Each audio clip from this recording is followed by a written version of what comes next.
अस्सलाम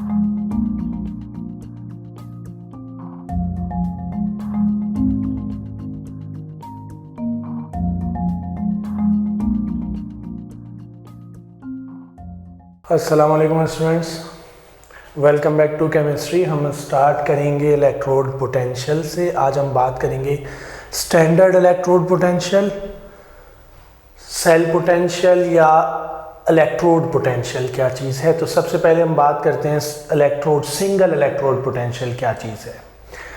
स्टूडेंट, अगर हम एक मेटल इलेक्ट्रोड को उसके अपने ही आयंस के सॉल्यूशन में डिप करें, फॉर एग्जाम्पल हम ले लेते हैं सिंपल जिंक मेटल और जिंक सल्फेट का सॉल्यूशन। ठीक है, हमने जिंक मेटल लिया, ZnSO4 का सॉल्यूशन ले लिया। अब दो पॉसिबिलिटीज हैं, इधर metal form ions and electrons are deposited on the electrode. एक पॉसिबिलिटी है कि ये मेटल आयंस में डिसोसिएट हो, zinc metal Zn2 positive ion बनाए प्लस 2 इलेक्ट्रॉन इस लूज करे और वो इलेक्ट्रॉन कहाँ हो, इस इलेक्ट्रोड पे डिपॉजिट होते जाए और इस इलेक्ट्रोड पे क्या आएगा, नेगेटिव चार्ज। दूसरी पॉसिबिलिटी है कि यहां मौजूद Zn2 positive ions electron gain करें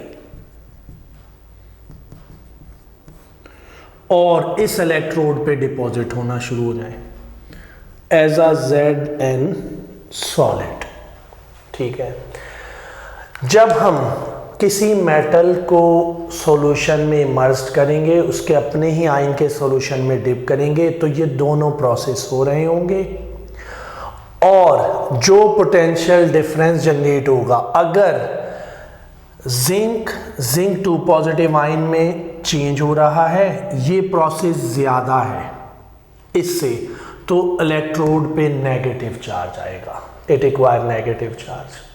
ठीक है, अगर आयंस इलेक्ट्रॉन गेन करके इस पे डिपॉजिट हो रहे हैं, ठीक है, तो क्या होगा, इलेक्ट्रॉन गेन करेगा जिंक आयन जो कि सॉल्यूशन में है और इस पे डिपॉजिट होता जाएगा, तो इलेक्ट्रोड पे आएगा पॉजिटिव चार्ज। तो इलेक्ट्रोड एनोड होगी या कैथोड होगी, डिपेंड अपॉन दिस प्रोसेस कि कौन सा प्रोसेस ज्यादा होता है।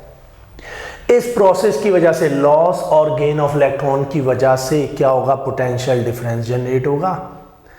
अब क्या होगा, दोनों प्रोसेस हो रहे होंगे, जो प्रोसेस ज्यादा होगा वो चार्ज होगा। अगर लॉस ऑफ इलेक्ट्रॉन ज्यादा हो रहा है, ऑक्सीडेशन ज्यादा हो रही है, तो इलेक्ट्रोड नेगेटिवली चार्ज होगी। अगर रिडक्शन ज्यादा हो रही है तो इलेक्ट्रोड पॉजिटिवली चार्ज होगी। लेकिन कुछ देर के बाद क्या होगा, ये प्रोसेस इक्विलिब्रियम पे आ जाएगा और उसके बाद कोई पोटेंशियल डिफरेंस नहीं रहेगा, कोई पोटेंशियल जनरेट नहीं होगा।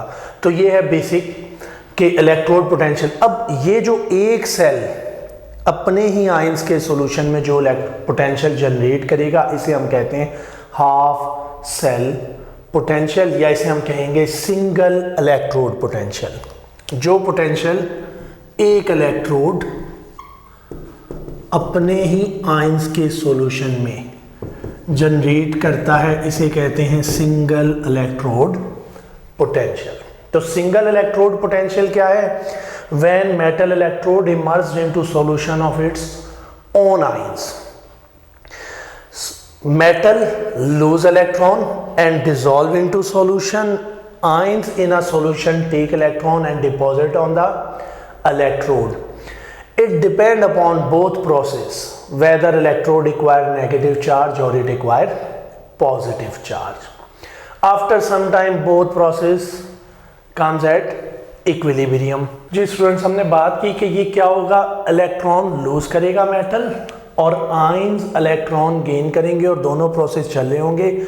After some time equilibrium establish हो जाएगा। और अगर इस इलेक्ट्रोड के लिए मैं इक्विलिब्रियम एक्सप्रेशन लिखूं तो हम जिंक सॉलिड चेंज होगा जिंक 2 पॉजिटिव आयन में प्लस 2 इलेक्ट्रॉन और ये प्रोसेस इक्विलिब्रियम पे आ जाएगा। जब प्रोसेस इक्विलिब्रियम पे आ गया तो कोई पोटेंशियल डिफरेंस नहीं होगा। जब तक इक्विलिब्रियम पे नहीं है पोटेंशियल डिफरेंस होगा, पोटेंशियल जनरेट होगा बिटवीन इलेक्ट्रोड एंड सॉल्यूशन, ठीक है, जिसे हम कहेंगे सिंगल इलेक्ट्रोड पोटेंशियल।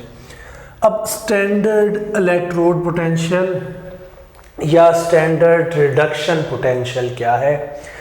अगर हम किसी मेटल को 1 मोलर सॉल्यूशन में इमर्स करें, ठीक है, जब कंसंट्रेशन ऑफ सॉल्यूशन क्या होगी? 1 मोलर सॉल्यूशन ऑफ आयन, और टेम्परेचर क्या होगा? 298 केल्विन, ठीक है। अगर किसी मेटल इलेक्ट्रोड को इमर्स करें उसके अपने आयंस के 1 मोलर सॉल्यूशन में at 298 kelvin, the potential generated is called standard electrode potential. उसे हम क्या कहेंगे? Standard electrode potential. और रिडक्शन पोटेंशियल ऑफ मेटल और एलिमेंट, उसे हम क्या कहेंगे? Reduction potential. तो स्टूडेंट्स रिडक्शन पोटेंशियल याद रखना है कब होगा? When solution is 1 molar and temperature is 298 kelvin. Solution 1 molar हो, टेम्परेचर 298 केल्विन हो, तो स्टैंडर्ड इलेक्ट्रोड पोटेंशियल या स्टैंडर्ड रिडक्शन पोटेंशियल होगा। अदरवाइज इसे हम कहेंगे सिंगल इलेक्ट्रोड पोटेंशियल, ठीक है। उसके बाद स्टैंडर्ड इलेक्ट्रोड पोटेंशियल, या इसको हम रिप्रेजेंट करते हैं विद E0, ठीक है। ये भी क्या है? हाफ सेल पोटेंशियल है, ठीक है, हाफ सेल का पोटेंशियल है, एक इलेक्ट्रोड का पोटेंशियल है। हाफ सेल का मतलब है 1 इलेक्ट्रोड, सिंगल इलेक्ट्रोड पोटेंशियल है। लेकिन single electrode potential in standard condition पे स्टैंडर्ड इलेक्ट्रोड पोटेंशियल कहलाएगा when solution is 1 molar and temperature is 298 kelvin. अब स्टैंडर्ड इलेक्ट्रोड पोटेंशियल कैसे मेजर किया जाता है? स्टैंडर्ड इलेक्ट्रोड पोटेंशियल को मेजर करने के लिए, ठीक, क्योंकि एक इलेक्ट्रोड कोई पोटेंशियल जनरेट नहीं करेगा जब हम इमर्स करेंगे सॉल्यूशन में, आफ्टर सम टाइम ये प्रोसेस इक्विलिब्रियम पे आ जाएगा और कोई पोटेंशियल डिफरेंस नहीं होगा, कोई पोटेंशियल जनरेट नहीं होगा क्योंकि फ्लो ऑफ इलेक्ट्रॉन नहीं हो रहा होगा। तो हम इसको किसी दूसरे इलेक्ट्रोड के साथ कनेक्ट करेंगे टू मेजर इट्स पोटेंशियल। अब जब हम दूसरे इलेक्ट्रोड के साथ कनेक्ट करेंगे तो ओवरऑल जो पोटेंशियल होगा वो सेल पोटेंशियल होगा, ठीक है, सिंगल इलेक्ट्रोड पोटेंशियल नहीं होगा। इसलिए दूसरा इलेक्ट्रोड ऐसा होना चाहिए जिसका पोटेंशियल हमें मालूम हो या हम 0 एज्यूम करें, और हम उसके लिए क्या करते हैं? किसी भी हाफ सेल का पोटेंशियल मालूम करने के लिए इसे कनेक्ट करते हैं, connect with standard hydrogen electrode, ठीक है। How to measure the cell potential? By connecting it with standard hydrogen electrode. Standard hydrogen electrode क्या है, ठीक है, इसकी कंस्ट्रक्शन कैसी है और कैसे वर्क करता है, हम इस पे भी बात करते हैं। जी स्टूडेंट्स, तो हम बात कर रहे थे कि हम किसी भी हाफ सेल का पोटेंशियल डिटरमाइन कर सकते हैं by connecting it with standard hydrogen electrode. Standard hydrogen electrode को हम यूज करते हैं as a standard for determination of half cell potential या potential of any metal. Standard electrode potential of any metal, any element. किसी भी element का standard electrode potential मालूम करना हो तो हम उसे कनेक्ट करेंगे किसके साथ? स्टैंडर्ड हाइड्रोजन इलेक्ट्रोड के साथ। उसका गैल्वेनिक सेल बनाएंगे और इलेक्ट्रोड पोटेंशियल डिटरमाइन करेंगे। स्टैंडर्ड हाइड्रोजन इलेक्ट्रोड की कंस्ट्रक्शन कैसी होती है? ये हमारे सामने डायग्राम है। स्टैंडर्ड हाइड्रोजन इलेक्ट्रोड को हम 25 डिग्री सेल्सियस पे ऑपरेट करेंगे, क्योंकि हमने कहा स्टैंडर्ड इलेक्ट्रोड पोटेंशियल क्या होगा? When electrolyte is 1 molar and temperature is 298 kelvin और 25 डिग्री सेल्सियस। उसके अलावा क्या होता है? स्टैंडर्ड हाइड्रोजन इलेक्ट्रोड एक प्लेटिनम फॉइल होता है, platinum foil coated with platinum powder. Finely divided platinum powder के साथ कोटेड होता है to increase the surface area. क्यों कोटेड होता है? इसका सरफेस एरिया इंक्रीज करने के लिए। अब ये प्लेटिनम ऑक्सीडाइज या रिड्यूस नहीं होता, it only provide surface for reaction, it provide surface for reaction.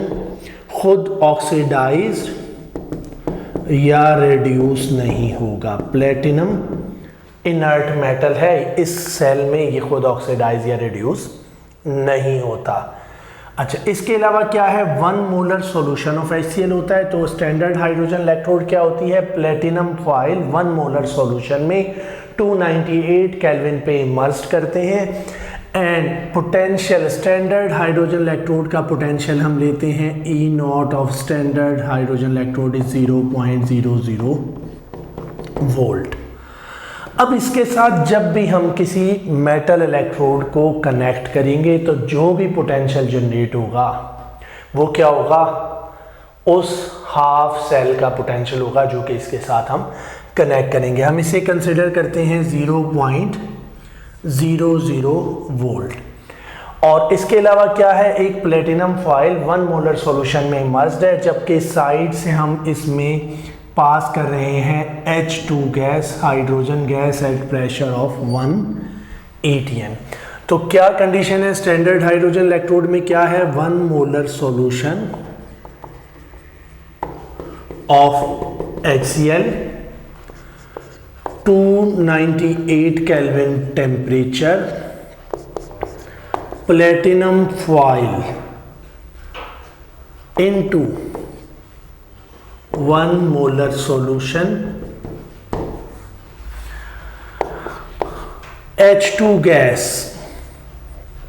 At pressure of 1 atm। ठीक है, ये है हमारे पास स्टैंडर्ड हाइड्रोजन इलेक्ट्रोड में। क्या है? 1 atm pressure of H2 gas, 1 molar solution of HCl, 298 kelvin temperature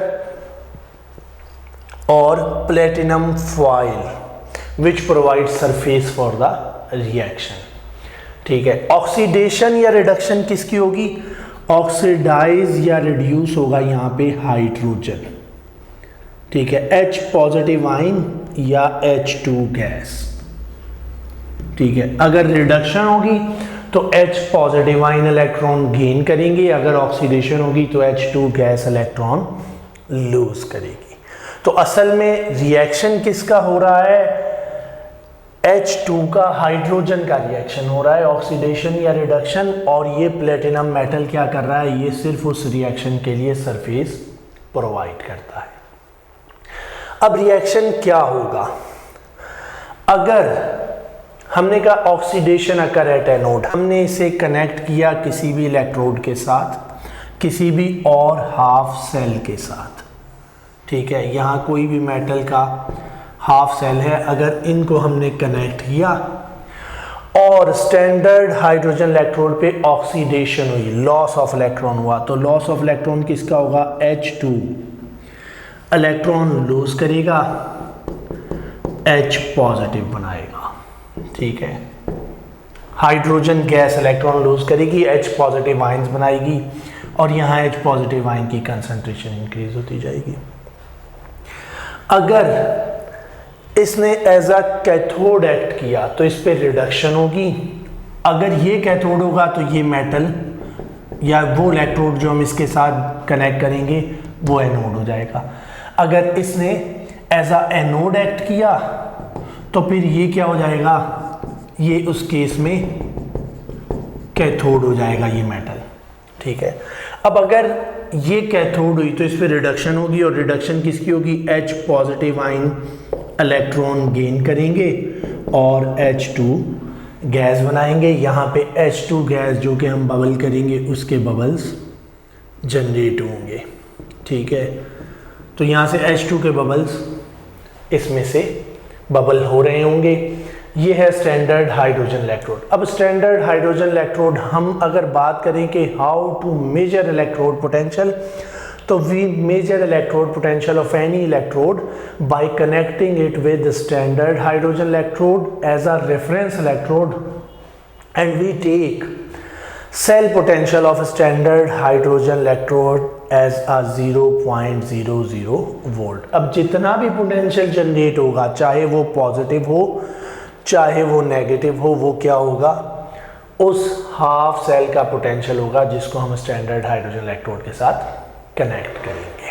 students, हमने भी बात की कि हम स्टैंडर्ड हाइड्रोजन इलेक्ट्रोड की मदद से किसी भी सेल का पोटेंशियल डिटरमाइन कर सकते हैं कि हाफ सेल पोटेंशियल क्या है, by connecting it with standard hydrogen electrode and by making a galvanic cell. हम एक गैल्वेनिक सेल या वोलेटाइक सेल बनाएं जिसमें एक इलेक्ट्रोड स्टैंडर्ड हाइड्रोजन इलेक्ट्रोड होगी जिसका पोटेंशियल 0.0 होगा, दूसरी कोई भी मेटल की इलेक्ट्रोड उसके अपने 1 मोलर सॉल्यूशन में होगी, टेम्परेचर 298 होगा, तो जो पोटेंशियल जनरेट होगा वो स्टैंडर्ड इलेक्ट्रोड पोटेंशियल होगा। फॉर एग्जांपल, अगर हम standard hydrogen electrode plus zinc का सेल बनाएं जिंक मेटल के साथ, तो हमारे पास होता क्या है, 0.76 वोल्ट का पोटेंशियल जनरेट होता है। E nought of cell 0.76 volt आता है। और direction of flow of electron से हमें पता चलता है which electrode has more tendency to give off electron than to take off electron. किसकी टेंडेंसी इलेक्ट्रॉन देने की ज़्यादा है। इलेक्ट्रॉन फ्लो करते हैं from zinc toward standard hydrogen electrode, ठीक है। और इससे पता क्या चलता है कि इलेक्ट्रॉन की टेंडेंसी, इलेक्ट्रॉन की ability to give off electron ज़्यादा है, इस पे ऑक्सीडेशन हो रही है और ये एक्ट करती है एज अ एनोड, जबकि ये बन जाता है कैथोड, ठीक है। स्टैंडर्ड हाइड्रोजन इलेक्ट्रोड कैथोड हो जाता है, जबकि जो हमारे पास जिंक मेटल इलेक्ट्रोड एक्ट करता है एज अ एनोड। और इस फ्लो ऑफ इलेक्ट्रॉन से हमें पता चलती है ability to give off electrons. तो इसका मतलब है यहाँ पे हमें ये पता चलता है कि जिंक की ability to give off electron ज़्यादा है देन स्टैंडर्ड हाइड्रोजन इलेक्ट्रोड। तो जिसकी एबिलिटी इलेक्ट्रॉन देने की ज़्यादा होगी वो एनोड होगा, उसके अपोजिट जिसकी एबिलिटी इलेक्ट्रॉन देने की कम होगी वो कैथोड हो जाएगा। अब पोटेंशियल जनरेट हुआ 0.6 वोल्ट, इसका मतलब है and zinc has more ability to give electron by 0.76 volt, इसलिए इसने 0.76 वोल्ट का पोटेंशियल जनरेट किया। तो यहाँ पे रिएक्शन क्या होगा, जब भी हम zinc plus standard hydrogen electrode को कनेक्ट करेंगे तो zinc solid, zinc 2 positive ion बनाएगा प्लस 2 इलेक्ट्रॉन लूज करेगा, ये रिएक्शन हो जाएगा जिंक पे। जबकि दूसरी इलेक्ट्रोड पे क्या होगा, H positive ion, 2 H positive ion 2 electron gain करेंगे और H2 गैस प्रोड्यूस करेंगे। तो जब स्टैंडर्ड हाइड्रोजन इलेक्ट्रोड और जिंक को कनेक्ट करते हैं तो zinc anode, SHE as a cathode act करता है। अगर हम कॉपर के साथ कनेक्ट करें स्टैंडर्ड हाइड्रोजन इलेक्ट्रोड और कॉपर का सेल बनाएं, कॉपर मेटल, तो हमारे पास क्या होता है, कॉपर एक्ट करता है एज अ कैथोड और स्टैंडर्ड हाइड्रोजन इलेक्ट्रोड एक्ट करता है एज अ एनोड। स्टूडेंट्स, हमने बात की कि जब हम कॉपर और स्टैंडर्ड हाइड्रोजन इलेक्ट्रोड को कनेक्ट करते हैं तो जो पोटेंशियल जनरेट होता है वो होता है 0.34 वोल्ट। और direction of flow of electron या डिफ्लेक्शन ऑफ वोल्ट मीटर से हमें पता चलता है कि electron flow from standard hydrogen electrode towards the copper. इसका मतलब है standard hydrogen electrode has more tendency to lose electron than copper, ठीक है। कॉपर से ज़्यादा टेंडेंसी है बाय 0.34 वोल्ट, ठीक है। तो स्टैंडर्ड हाइड्रोजन इलेक्ट्रोड ऑक्सीडाइज हो रहा है, इलेक्ट्रॉन लूज कर रहा है, कॉपर इलेक्ट्रॉन गेन कर रहा है। तो रिएक्शन क्या हो जाएगा, copper 2 positive ion plus 2e negative copper solid बनाएंगे रिडक्शन, जबकि hydrogen H2 2H positive produce करेगा प्लस 2e नेगेटिव, रिएक्शन ये हो जाएगा जब स्टैंडर्ड हाइड्रोजन इलेक्ट्रोड करेगा ऐसा एनोड, ऑक्सीडेशन होगी इस पे। अब यहाँ पे हमने कहा E ऑफ सेल 0.76 वोल्ट है and electron flow from zinc towards she, flow of electron इस डायरेक्शन में है। तो इसका मतलब है इस पोटेंशियल को हम कहेंगे standard oxidation potential of zinc. ये क्या हो जाएगा? Standard oxidation potential of zinc electrode. ये 0.6 वोल्ट क्या है? ऑक्सीडेशन पोटेंशियल,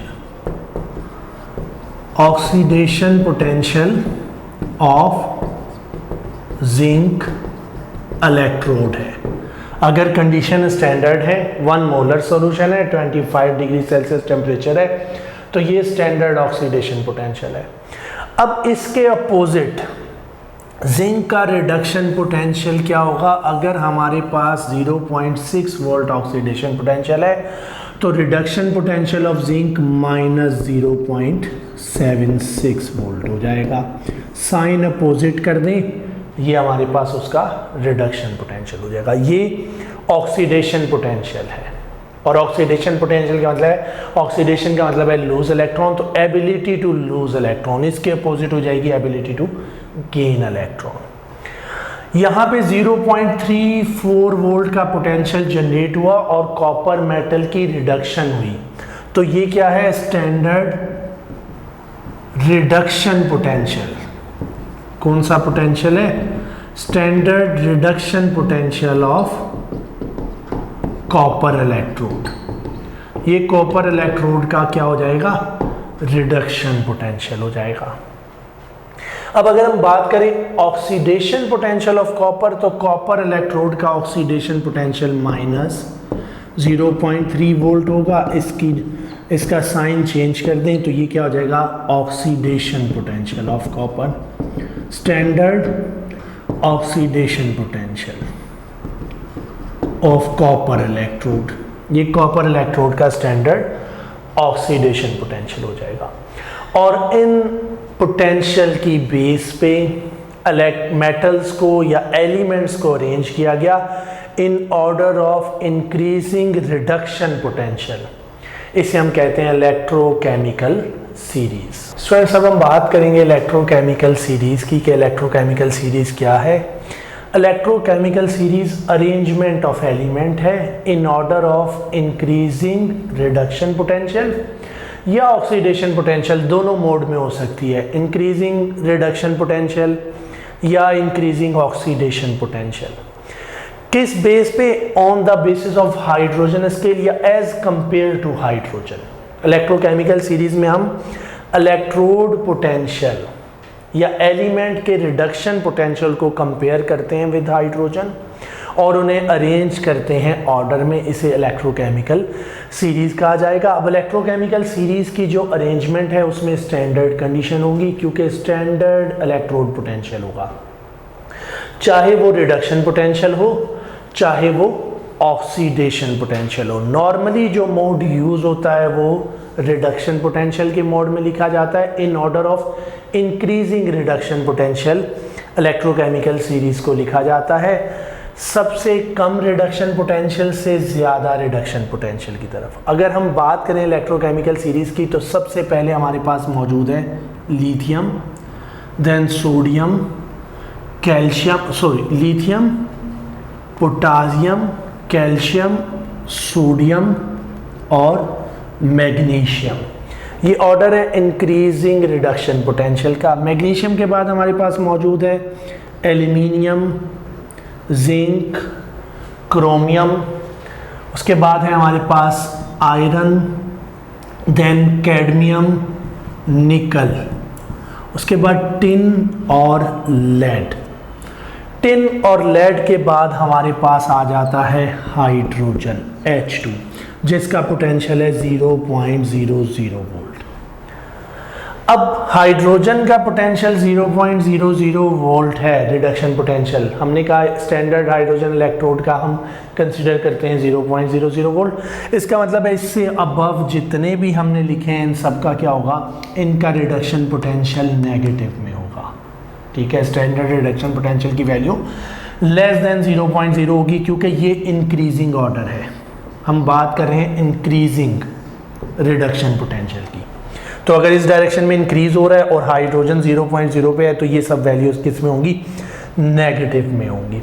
और लिथियम का होता है -3.045 वोल्ट। तो ये सब क्या है, -3.045 से अबव है और 0.0 से लार्ज वैल्यू है और 0.0 से कम वैल्यू है। हाइड्रोजन के बाद हमारे पास मौजूद है कॉपर।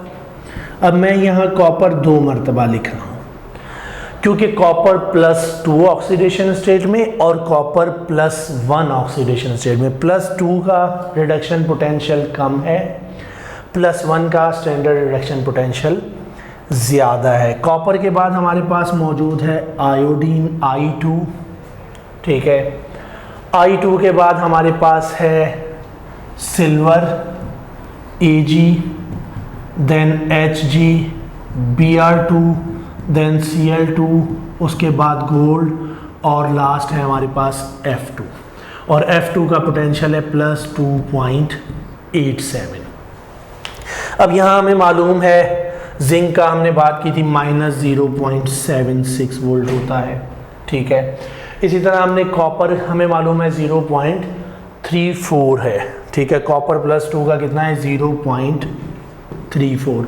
तो ये सब वैल्यू जो हाइड्रोजन के बाद है ये क्या होंगी, पॉजिटिव वैल्यू होंगी।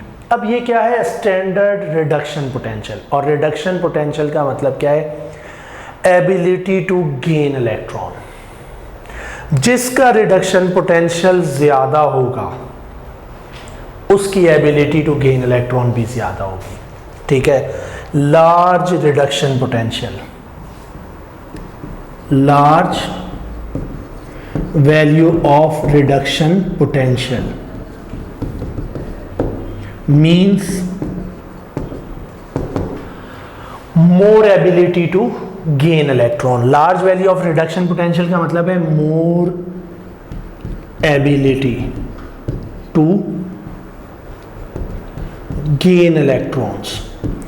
इसकी रिड्यूस होने की एबिलिटी ज़्यादा है। स्टैंडर्ड रिडक्शन पोटेंशियल की लार्ज वैल्यू का मतलब है रिडक्शन की एबिलिटी ज़्यादा है, इलेक्ट्रॉन गेन करने की एबिलिटी ज़्यादा है, इलेक्ट्रॉन लूज करने की एबिलिटी कम है। और जिसकी एबिलिटी टू गेन इलेक्ट्रॉन ज़्यादा होगी इसका मतलब है वो दूसरी स्पीशी को ऑक्सीडाइज कराएगा, खुद क्या होगा, रिड्यूस होगा। इसका मतलब है ये increasing order of reduction potential है।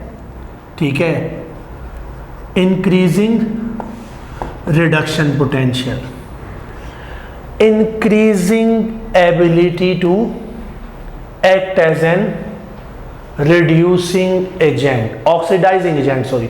एबिलिटी टू गेन इलेक्ट्रॉन ज्यादा है, खुद रिड्यूस होगा, ऑक्सीडाइज करेगा, तो ऑक्सीडाइजिंग एजेंट। जैसे जैसे हम इलेक्ट्रोकेमिकल सीरीज में डाउन मूव करते जाएंगे इन मेटल की ऑक्सीडाइजिंग एजेंट के तौर पे एक्ट करने की एबिलिटी क्या होती जाएगी, बढ़ती जाएगी।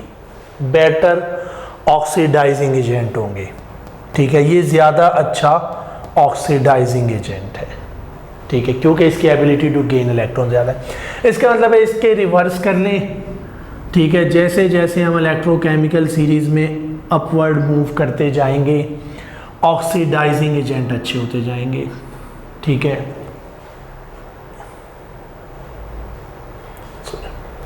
रिड्यूसिंग एजेंट लूज करेंगे इलेक्ट्रॉन, ऑक्सीडाइज होंगे, और दूसरी चीज को रिड्यूसिंग एजेंट अच्छे होते जाएंगे, more ability to gain lose electron, reducing agent होते जाएंगे। इजीली ऑक्सीडाइज होंगे, इलेक्ट्रॉन लूज करेंगे, दूसरी स्पीशी को रिड्यूस कराएंगे, तो अच्छे रिड्यूसिंग एजेंट होते जाएंगे। ठीक है, down the electrochemical series oxidising agent अच्छे होंगे, अगर हम अपवर्ड मूव करेंगे इसका मतलब है लिथियम एक अच्छा रिड्यूसिंग एजेंट है, पोटासियम अच्छा रिड्यूसिंग एजेंट होगा, देन कैल्शियम ज़्यादा अच्छा रिड्यूसिंग एजेंट है, देन सोडियम। तो ये है हमारे पास इलेक्ट्रोकेमिकल सीरीज़ या इलेक्ट्रोकेमिकल सीरीज़ का ट्रेंड। जी स्टूडेंट्स, हमने बात की कि इलेक्ट्रोकेमिकल सीरीज़ क्या है, metal in order of increasing reduction potential, और वो रिडक्शन पोटेंशियल जो कि स्टैंडर्ड कंडीशंस में मेजर किया गया। अब अगर वो increasing order of reduction potential है तो जैसे जैसे हम top to bottom electrochemical series में मूव करेंगे रिडक्शन पोटेंशियल की वैल्यू इंक्रीज होगी। इसका मतलब है एबिलिटी टू गेन इलेक्ट्रॉन बढ़ेगी और ख़ुद रिड्यूस होगा वो एलिमेंट तो दूसरे को ऑक्सीडाइज करेगा। इसका मतलब है strength as an oxidising agent increases. ठीक है, strength as oxidising agent increase होगी। जैसे जैसे अपवर्ड मूव करेंगे strength as reducing agent increase होगी।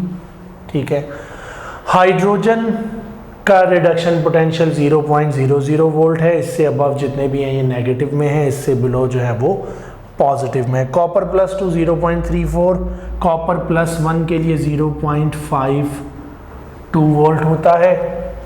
अब अगर इनमें से हम कोई से दो एलिमेंट लें और उनके दो इलेक्ट्रोड बना के गैल्वेनिक सेल बनाएं तो जो मेटल इलेक्ट्रोकेमिकल सीरीज में ऊपर होगा दूसरे मेटल से उसका रिडक्शन पोटेंशियल कम होगा, और जिसका रिडक्शन पोटेंशियल कम है इसका मतलब है रिड्यूस होने की एबिलिटी कम है, ऑक्सीडाइज होने की एबिलिटी ज़्यादा है। तो metal above in electrochemical series act as a anode, वो एक्ट करेगा as a anode. The metal below in electrochemical series act as a cathode when we connect two metals. अगर हम दो मेटल्स को कनेक्ट करें इलेक्ट्रोकेमिकल सीरीज में जो metal below होगा वो कैथोड बनाएगा, जो अबव होगा वो एनोड बनाएगा। इस इलेक्ट्रोकेमिकल सीरीज की क्या एप्लीकेशंस हैं, हम बात करते हैं एप्लीकेशंस ऑफ इलेक्ट्रोकेमिकल सीरीज की। जी स्टूडेंट्स, तो एप्लीकेशंस ऑफ इलेक्ट्रोकेमिकल सीरीज में सबसे पहली एप्लीकेशन है हमारे पास कैलकुलेशन ऑफ वोल्टेज और ईएमएफ ऑफ सेल। हम कोई से दो मेटल का एक सेल बनाएं, वो एक गैल्वेनिक सेल हो, उस सेल के वोल्टेज कितने होंगे, कितना पोटेंशियल जनरेट करेगा, उसका ईएमएफ, इसे हम कहेंगे ईएमएफ ऑफ सेल कितना होगा। और ईएमएफ ऑफ सेल कैलकुलेट करने के लिए सबसे पहला क्या है, calculation of EMF of cell या वोल्टेज कितने वोल्ट सेल जनरेट करेगा। और इस वोल्टेज या ईएमएफ ऑफ सेल को कैलकुलेट करने का हमारे पास फॉर्मूला क्या है, ई ऑफ सेल। ठीक है, सेल पोटेंशियल हमारे पास क्या होगा, E nought of cell is equal to E nought oxidation minus E nought reduction. वो इलेक्ट्रोड जो ऑक्सीडाइज होगा उसका standard reduction oxidation potential minus plus, इसको ऐड करेंगे, प्लस स्टैंडर्ड रिडक्शन पोटेंशियल, वो इलेक्ट्रोड जो कि रिड्यूस होगा उसका रिडक्शन पोटेंशियल। जब हम इसे ऐड करेंगे तो हमारे पास क्या आ जाएगा, सेल पोटेंशियल आ जाएगा। फॉर एग्जांपल अगर हम कहते हैं हमने एक सेल बनाया कॉपर और जिंक का, तो हमें मालूम है जिंक इलेक्ट्रोकेमिकल सीरीज में ऊपर था, हमारे पास सीरीज क्या थी, lithium, potassium, calcium, magnesium, aluminium, then zinc. जबकि कॉपर हमारे पास कहाँ था, हाइड्रोजन के बाद हमारे पास कॉपर मौजूद था। तो जिंक का हमारे पास स्टैंडर्ड रिडक्शन पोटेंशियल कितना है, माइनस 0.76 वोल्ट। ठीक है, जिंक कितना था, माइनस 0.76 रिडक्शन पोटेंशियल। कॉपर का रिडक्शन पोटेंशियल था प्लस 0.34 वोल्ट। अगर हम जिंक और कॉपर का सेल बनाएंगे तो हमारे पास जिंक ऑक्सीडाइज होगा, जबकि कॉपर क्या होगा, रिड्यूस होगा। तो हमें जिंक का ऑक्सीडेशन पोटेंशियल चाहिए, और हमने बात की थी ऑक्सीडेशन पोटेंशियल क्या होगा, इक्वल बट अपोजिट। ठीक है, ये नेगेटिव साइन के साथ है, हम इसका साइन क्या कर देंगे, पॉजिटिव कर देंगे, तो ये जिंक का ऑक्सीडेशन पोटेंशियल हो जाएगा। तो standard oxidation potential of zinc क्या हो जाएगा, जिंक का ऑक्सीडेशन पोटेंशियल हो जाएगा प्लस 0.76 वोल्ट। हमें मालूम है इलेक्ट्रोकेमिकल सीरीज में जिंक ऊपर है, जिंक ऑक्सीडाइज होना है, इसलिए हमने इसके रिडक्शन पोटेंशियल को ऑक्सीडेशन पोटेंशियल में चेंज कर लिया। कॉपर की रिडक्शन होनी है, इसका हमारे पास रिडक्शन पोटेंशियल गिवन है।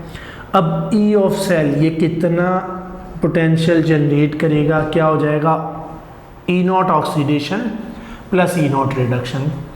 जिंक का ऑक्सीडेशन पोटेंशियल 0.76 प्लस कॉपर का हो जाएगा 0.34।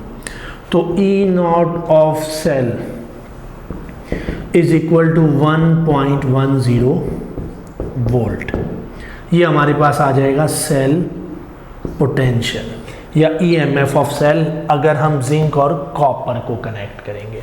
तो एक एप्लीकेशन क्या है हमारे पास इलेक्ट्रोकेमिकल सीरीज की, हम किसी भी सेल का पोटेंशियल वोल्ट कैलकुलेट कर सकते हैं, वोल्ट कैलकुलेट कर सकते हैं कितने जनरेट करेगा अगर हम किन दो मेटल का इलेक्ट्रोड बनाएं, एक इलेक्ट्रोड और दूसरे किसी एलिमेंट का इलेक्ट्रोड लें, तो इन दोनों को आपस में कनेक्ट करने पे एक गैल्वेनिक सेल बनने पे कितना पोटेंशियल जनरेट करेगा। दूसरी एप्लीकेशन है हमारे पास फिजिबिलिटी ऑफ अ रिएक्शन। हम चेक कर सकते हैं कि रिएक्शन फिजिबल है, एक स्पॉन्टेनियस रिडॉक्स रिएक्शन होगा या नहीं होगा। अगर हम दो एलिमेंट लें और उनका एक रिडॉक्स रिएक्शन करवाएं तो क्या वो रिडॉक्स रिएक्शन होगा या नहीं होगा, हम इलेक्ट्रोकेमिकल सीरीज से कैसे डिटरमाइन कर सकते हैं, या फिजिबिलिटी ऑफ रिएक्शन हमें कैसे पता चलेगी। अगर हम दो इलेक्ट्रोड का रिडक्शन पोटेंशियल लें और उससे सेल पोटेंशियल मेजर करें, ई नॉट ऑफ सेल की वैल्यू अगर हमारे पास नेगेटिव आ जाए तो ऐसे में एक स्पॉन्टेनियस रिडॉक्स रिएक्शन नहीं होता, हम कहते हैं रिएक्शन इज नॉट फिजिबल। अगर हमारे पास वैल्यू पॉजिटिव होगी तो रिएक्शन फिजिबल होगा, इन दो एलिमेंट को कनेक्ट करने से एक स्पॉन्टेनियस रिडॉक्स रिएक्शन होगा और एक गैल्वेनिक सेल बनेगा जो कि इतना पोटेंशियल जनरेट करेगा। फॉर एग्जांपल यहीं पे हमारे पास जिंक और कॉपर है, हमने दोनों के इलेक्ट्रोड पोटेंशियल लिए, स्टैंडर्ड रिडक्शन पोटेंशियल लिए। इलेक्ट्रोकेमिकल सीरीज में जिंक अबव है तो ऑक्सीडाइज, कॉपर लोअर है रिड्यूस। हमने इससे सेल पोटेंशियल मेजर किया और हमें प्लस 1.1 वोल्ट की वैल्यू मिली। इसका मतलब है reaction between zinc and copper is feasible. अगर हम कॉपर और जिंक को कनेक्ट करेंगे तो एक स्पॉन्टेनियस रिडॉक्स रिएक्शन होगा जो कि 1.1 वोल्ट जनरेट करेगा। अगर हमारे पास यहाँ वैल्यू नेगेटिव आ जाए तो इसका मतलब है रिएक्शन इज नॉट फिजिबल। ऐसे दो एलिमेंट जिनके लिए ई नॉट ऑफ सेल नेगेटिव आएगा, उनको आपस में कनेक्ट करने से कोई स्पॉन्टेनियस रिडॉक्स रिएक्शन नहीं होगा, हम उसका गैल्वेनिक सेल नहीं बना सकते और वो रिएक्शन फिजिबल नहीं है। तो हम फिजिबिलिटी ऑफ रिएक्शन मालूम करते हैं बाय यूजिंग इलेक्ट्रोकेमिकल सीरीज।